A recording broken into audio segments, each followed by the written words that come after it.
EA has a long history of making racing games, and this time around we're going to take a look at their mobile division 5 Monkeys offering Real Racing 3.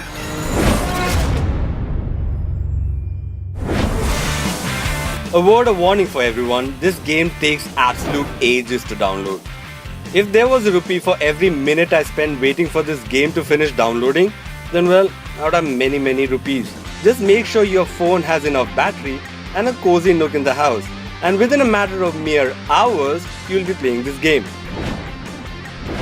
Now straight off, the graphics in this game are phenomenal. The vehicles, the lighting, rendering and reflections make this one of the most visually appealing races out there. And there's real-time damage modeling as well, where parts of the car hang off when it takes knocks. The draw distance is particularly impressive and the frame rate stayed pretty steady as well. Here's a stat for you. The wheel of one of the cars in this game is made up of about 600 polygons, more than the number of polygons for the entire car in the original Real Racing game. And boy does it show. The modeling is top notch and the car looks incredibly photorealistic. For the most part, the handling is pretty good. EA has got fully licensed cars, which is good news.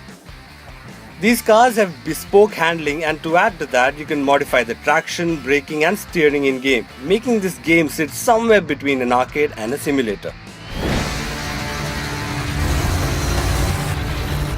One of the biggest talking points about this game has been the multiplayer, or the lack of it. The game has something called time shift in multiplayer, where you race against other players but not really. Confused? Here's how it works.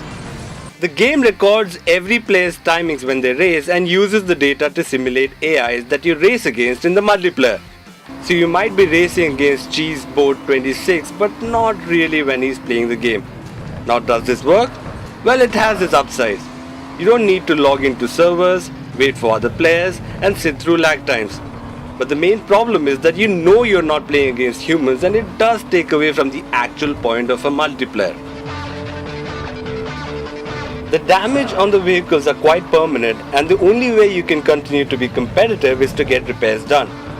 You have to keep an eye on the oil, brakes, suspension and tires and make sure they're all in tip-top condition. But the repairs cost money, and the only way around is to build up enough points, or the same old chestnut, real moolah. This has pissed off a lot of players, and boy are they pissed off. And for good reason. If you go down the route of buying upgrades, cars and such, you'll end up splashing some serious dough. Though it starts off feeling like a steal as a freemium offering, the game is actually quite premium, and if you really want to enjoy the full extent of the game, you have to spend a bit. The flip side is, even if you don't, it's still a great looking game with fun cars and an overall great experience. This is a game we would definitely ask you to try out. Just go easy on the spending. We give Real Racing 3.5 out of 5.